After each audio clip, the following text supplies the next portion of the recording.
My first ഫിലിമിന്റെ ഇന്നത്തെ എപ്പിസോഡിലേക്ക് ഏവർക്കും സ്വാഗതം.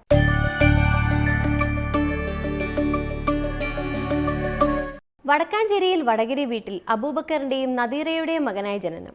ഭാര്യ രഹന. വടക്കാഞ്ചേരി ബോയ്സ് ഹൈസ്കൂളിൽ നിന്നും ഹൈസ്കൂൾ വിദ്യാഭ്യാസം പൂർത്തിയാക്കി. വിദ്യാനികേതൻ കോളേജിൽ നിന്നും ബിരുദവും കരസ്ഥമാക്കി. 1996 ബാലു കിരിയത്ത് സംവിധാനം ചെയ്ത മിമിക്സ് ആക്ഷൻ 500 എന്ന ചിത്രത്തിലൂടെ മലയാള സിനിമാ ലോകത്തേക്ക് അരങ്ങേറ്റം കുറിച്ച കലാഭവൻ നവാസ്.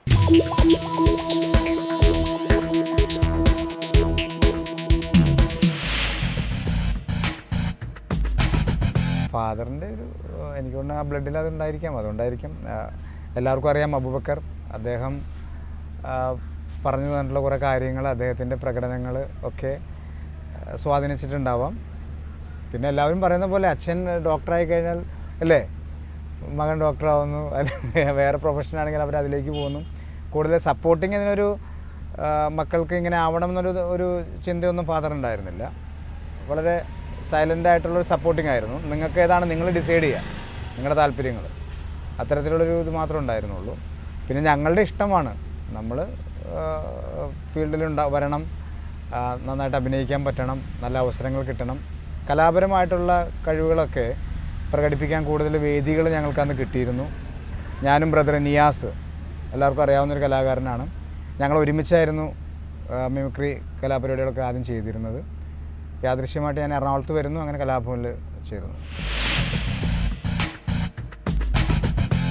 മിമിക്രിക്കാർക്ക് ഇമ്പോർട്ടൻസ് ഉള്ളൊരു പടം ഉണ്ടായിരുന്നു, മിമിക്സ് ആക്ഷൻ 500. അപ്പോൾ അതിൻ്റെ പ്രൊഡ്യൂസർ ഹരികുമാരൻ തമ്പിയാണ് എന്നെ വിളിക്കുന്നത്. ഞാൻ കലാഭവനിൽ വർക്ക് ചെയ്യുന്നു. കലാഭവനിൽ 2 ആർട്ടിസ്റ്റ് ഉണ്ടായിരുന്നുള്ളൂ ആ ചിത്രത്തിൽ. കലാഭവൻ സന്തോഷ്, അദ്ദേഹം ഇപ്പോൾ മരിച്ചുപോയി. അങ്ങനെയാണ് ആ ചിത്രത്തിലാണ് ഫസ്റ്റ്. അതിന് മുമ്പ് ഇങ്ങനെ 1-2 ചിത്രങ്ങൾ മുഖം കാണിച്ചിട്ടുണ്ട്. ഒന്ന് ഭരതേട്ടൻ്റെ വെങ്കലം എന്ന ചിത്രത്തിൽ. പക്ഷേ അത് നമ്മൾ വളരെ സൂക്ഷിച്ച് നോക്കിയാലും കാണാൻ ബുദ്ധിമുട്ടാണ്. ആദ്യ ദിവസം തൊട്ട് അവസാന ദിവസം വരെ ഭയങ്കര ആഘോഷം തന്നെയായിരുന്നു. കാരണം ഞങ്ങൾ മിമിക്രിക്കാർ മാത്രമേ ഉള്ളൂ ആ ചിത്രത്തിൽ. പിന്നെ ഞങ്ങളുടെ സിസ്റ്ററായിട്ട് അഭിനയിച്ചത് ചിപ്പിയാണ്. ശരിക്കും ഭയങ്കര ആഘോഷം തന്നെയായിരുന്നു അത്. കാരണം ഞങ്ങളുടെ ആയിട്ടുള്ള ഒരുപാട് തമാശകൾ, പല ട്രൂപ്പിൽ നിന്ന് വന്നിട്ടുള്ള കലാകാരന്മാരായിരുന്നു ആ സെറ്റിൽ. അപ്പോൾ അങ്ങനെയുള്ള ഞങ്ങൾ ആ ഷൂട്ട് തീർന്നറിഞ്ഞില്ല. പ്രൊഡ്യൂസർ, ഡയറക്ടർ ബാലു കിരിയത്ത് അദ്ദേഹമൊക്കെ ഭയങ്കര ഹാപ്പി ആയിരുന്നു. നമ്മുടെ ഒരു കോൺട്രിബ്യൂഷനൊക്കെ ഒരുപാട് ആ സമയങ്ങളുണ്ടായിട്ടുണ്ട്. ഭയങ്കര എക്സ്പീരിയൻസ് ആയിരുന്നു.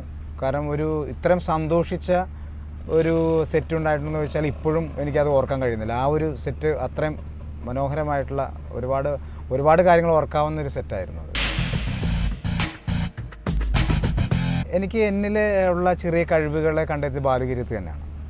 അദ്ദേഹത്തിനുള്ള നന്ദി എത്ര പറഞ്ഞാലും തീരില്ല. കാരണം അന്ന് ഒരുപാട് ആർട്ടിസ്റ്റുകൾ, 10-12 മക്കളാണ് രാജൻ പി ദേവന്.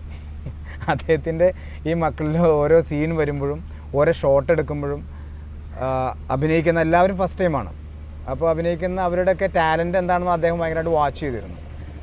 എൻ്റെ ഒരു ക്ലോസ് എടുത്തപ്പോൾ വളരെ സാഡായിട്ടുള്ളൊരു മൂഡാണത്.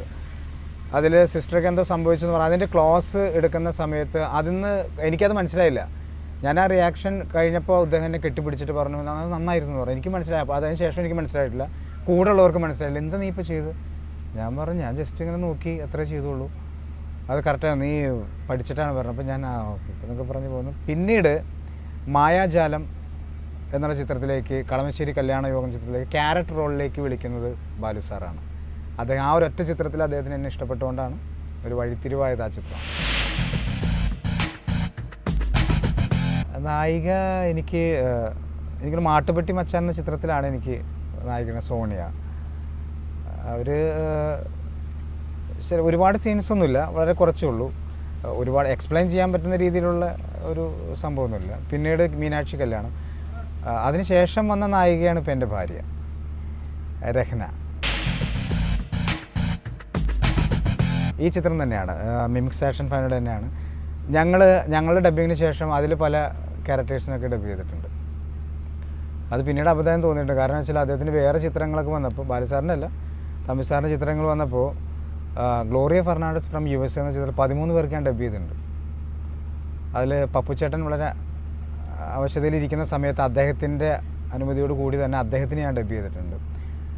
അങ്ങനെ ഡബ്ബിങ്ങിൽ ഒരു എക്സ്പീരിയൻസ് ഉണ്ടാക്കിയതും ആ ചിത്രമാണ്. ആദ്യത്തെ തിരക്കഥ വായിച്ചിരുന്നെങ്കിൽ ചിലപ്പോൾ ഞാൻ ആ ചിത്രത്തിലുണ്ടാവില്ല. കാരണം ഞങ്ങളെപ്പോലുള്ള ആളുകളൊക്കെ കാണിക്കൂ തിരക്കഥ ഒന്ന് നോക്കട്ടെ. ഇപ്പോൾ അതിനുള്ള ഒരു പൊസിഷനായെന്നല്ല പറയുന്നത്. പക്ഷേ ഇപ്പം നല്ലത് എന്തെങ്കിലുമൊക്കെ ചെയ്യണം. ജനം ചീത്ത വിളിക്കാത്ത, പ്രേക്ഷകന് ഉൾക്കൊള്ളാൻ പറ്റുന്ന കഥകളിലൊക്കെ ചെറിയ കഥാപാത്രമാണെങ്കിലും വരണമെന്ന് ആഗ്രഹമുള്ളതുകൊണ്ട് അത് അന്വേഷിക്കും, അത് വായിക്കാൻ ശ്രമിക്കും, വായിക്കാറുണ്ട്.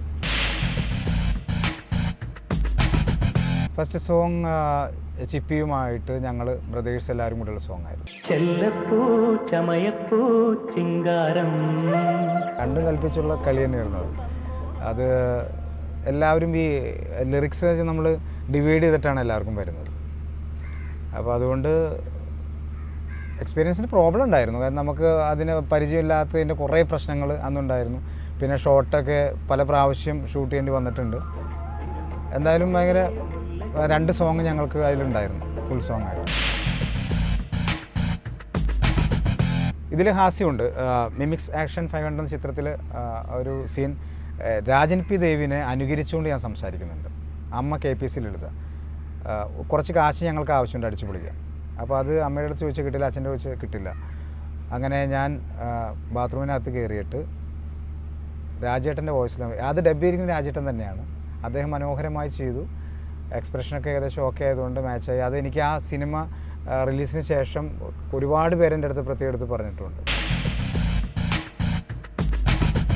ഗായകൻ അരങ്ങേറ്റമൊന്നുമില്ല, കാരണം ഇത് പഠിച്ചവരാണ് അരങ്ങേറ്റമൊക്കെ നടത്തുക അല്ലേ, ഡാൻസ് ആണെങ്കിലും പാട്ടാണെങ്കിലും ഒക്കെ. പക്ഷെ നമുക്ക് പാട്ട് വളരെ ഇഷ്ടമായിരുന്നു. ഫ്രണ്ട്സൊക്കെ ആയിട്ടിരുന്ന സമയത്ത് ചെറുപ്പത്തിലേ ഇങ്ങനെ പാടിയിരുന്നു. കോമ്പറ്റീഷനൊക്കെ പങ്കെടുത്തിട്ടുണ്ട്. ലൈറ്റ് മ്യൂസിക്, മാപ്പിളപ്പാട്ട് പ്രൈസൊക്കെ കിട്ടിയിട്ടുണ്ട്. അതങ്ങനെ വന്നു. സ്റ്റേജ് കലാഭവനിൽ വന്നതിന് ശേഷം മിമിക്രിയിൽ എന്ത് വ്യത്യസ്തത ഉണ്ടാക്കാമെന്ന് ആലോചിച്ച സമയത്ത് സിംഗേഴ്സിനെ അനുകരിക്കാനുള്ളൊരു അങ്ങനെ ഒരു റൂട്ട് കിട്ടി. അത് അനുകരിച്ചു. വലിയ കുഴപ്പമില്ല എന്ന് പലരും പറഞ്ഞു. പിന്നെ അത് കണ്ടിന്യൂ ചെയ്തു. പിന്നെ പാട്ടിനെ ഒരുപാട് സ്നേഹിക്കുന്നത് കൊണ്ട് പലപ്പോഴും പാടാറുണ്ട്. ഇപ്പോൾ സ്റ്റേജിൽ പിന്നെ അത് ആവശ്യമായിട്ട് വന്നു. ഓർക്കസ്ട്ര ഒരു മെഗാ ഷോ ഒക്കെ നമ്മൾ പോകുമ്പോൾ നമ്മുടെ ഒരു പെർഫോമൻസൊക്കെ ഇൻഡിവിജ്വലായിട്ടുള്ള പെർഫോമൻസിൽ ആളുകൾ അത് എക്സ്പെക്റ്റ് ചെയ്യുന്നതുകൊണ്ട് അതങ്ങനെ വന്നു. പിന്നീട് ഈ അനുകരിച്ച് പാടുന്നത് ഒരു വലിയ ട്രെയിനിങ് ആയിരുന്നു. ലാസ്റ്റ് ലാലേട്ടൻ എന്നെ കോബ്രയ്ക്ക് വേണ്ടി പാടാൻ വിളിച്ചു. 2012 ലാൽ തിരക്കഥ എഴുതി സംവിധാനം ചെയ്ത ചിത്രമായിരുന്നു കോബ്ര. ഈ ചിത്രത്തിലൂടെയായിരുന്നു നവാസ് ആദ്യമായി ഒരു ഗായകനായി അരങ്ങേറ്റം കുറിച്ചത്. അലക്സ് പോൾ ആണ് ഈ ചിത്രത്തിന് വേണ്ടി സംഗീത സംവിധാനം നിർവഹിച്ചത്. എൻ്റെ നെഞ്ചിനുള്ളിൽ കാറ്റിലാടണ കൂടിരിപ്പുണ്ട്, ആ കൂട്ടിനുള്ളിൽ 2 ഇളങ്കിളി പൈതങ്ങളുണ്ട്, കിളിപ്പൈതങ്ങൾക്കൊരു താലിക്കെട്ടുണ്ട്, തങ്ക താലിക്കെട്ടണ 2 പേരുണ്ട്, ആരാണെന്നീ പറ പപ്പ. പാട്ടിൻ്റെ ക്വാളിറ്റി പോകാൻ പാടില്ല എന്നുള്ള നിർബന്ധം മ്യൂസിക് ഡയറക്ടർ അലക്സ് പോൾ അദ്ദേഹത്തിനുണ്ടായിരുന്നു. അദ്ദേഹം പറഞ്ഞു, നവാസ് കുഴപ്പമില്ലാതെ പാടും എന്നുള്ളൊരു സംഭവത്തിലാണ് ഞാൻ വിളിച്ചത്. പിന്നെ ഇതൊരു മിമിക് ആവാൻ പാടില്ല. ഇതിൽ ലാലു അലക്സിൻ്റെ ശബ്ദം പൂർണ്ണമായിട്ട് വരിക എന്നുള്ളതല്ല. പിന്നെ അല്ലെങ്കിൽ മമ്മൂക്കയെ വേണ്ടി നമ്മൾ അനുകരിച്ച് പാടേണ്ട ആ ഫീല് നമുക്ക് കിട്ടിയാൽ മതി. പക്ഷേ പാട്ടിൻ്റെ ക്വാളിറ്റി പോകാൻ പാടില്ല. അപ്പോൾ അദ്ദേഹം എനിക്ക് അതിനുവേണ്ടി ഒരാഴ്ച സമയം തന്ന് ഞാൻ പ്രാക്ടീസ് ചെയ്ത് അവിടെ ചെന്നു. അപ്പോൾ എനിക്ക് ടെൻഷൻ, അതെനിക്ക് വരണം, വലിയൊരു പ്രോജക്റ്റാണത്, ഇതിനകത്ത് വരണം എന്നൊരു ആഗ്രഹം ഭയങ്കരമായിട്ടുണ്ടായിരുന്നു. കാരണം മോഹിപ്പിച്ച് കഴിയുമ്പോൾ പിന്നെ വല്ലാത്തൊരു ഇതാണ്. പിന്നെ പാട്ടിനോട് നമുക്ക് അത്രയും ഇഷ്ടമായതുകൊണ്ട് ഞാൻ കഷ്ടപ്പെട്ട് പഠിച്ചു. അദ്ദേഹം ഫസ്റ്റ് ടേക്കിൽ തന്നെ ഓക്കെ പറഞ്ഞു. അതങ്ങനെ വന്നു. അത് വിഷ്വൽ കാണുമ്പോൾ എന്താ പറയുക, എല്ലാവർക്കും ഉള്ള പോലെ തന്നെ എനിക്കും ഭയങ്കര സന്തോഷമാണ്. എൻ്റെ ശബ്ദമാണ് ഇങ്ങനെ എന്നുള്ളൊരു. എന്തായാലും എനിക്ക് ഭയങ്കര എനിക്കത് ഓർക്കുന്നുണ്ട്. ഭയങ്കര പേടിയുണ്ടായിരുന്നു. ആവേശമാണോ ജയൻ സാറിൻ്റെ ആവേശമാണോ എന്നൊരു സംശയമുണ്ട്. കാരണം അത് ടിക്കറ്റ്സ് കിട്ടാതെ ഞങ്ങൾ കുറേ പേര് കസിൻസ് ഒരുപാട് പേരുണ്ടായിരുന്നു. ഞങ്ങൾ ചെറിയ തിയേറ്ററാണ്, വടക്കാഞ്ചേരി ഓട്ടുപാറ താളം തിയേറ്റർ. അതിനകത്ത് കയറിയിട്ട് ടിക്കറ്റില്ല. പക്ഷേ ഞങ്ങൾക്ക് കാണാൻ വേണ്ടി സാറേ എങ്ങനെയും തരണം ചേട്ടാ, ഒന്ന് ഹെൽപ്പ് ചെയ്യുന്നൊക്കെ പറഞ്ഞ്. അപ്പോൾ അത്രയും ആവേശമായിരുന്നു സിനിമ കാണാനുള്ളത്.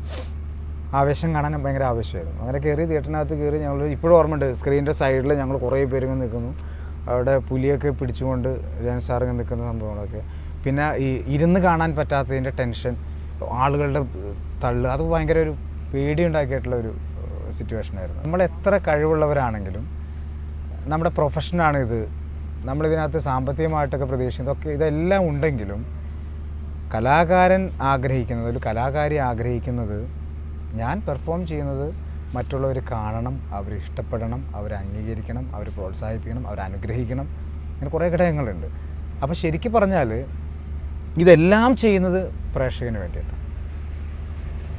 ആ പ്രേക്ഷകനോട് എന്താ പറയാനുള്ളതെന്ന് ചോദിച്ചാൽ ഒന്നും പറയാനില്ല. അവർ തന്നുകൊണ്ടിരിക്കുന്ന സ്നേഹം, പ്രോത്സാഹനമൊക്കെ ഒട്ടും കുറയാതെ തരിക. ആ ഒരു പ്രാർത്ഥന മാത്രമേ ഉള്ളൂ.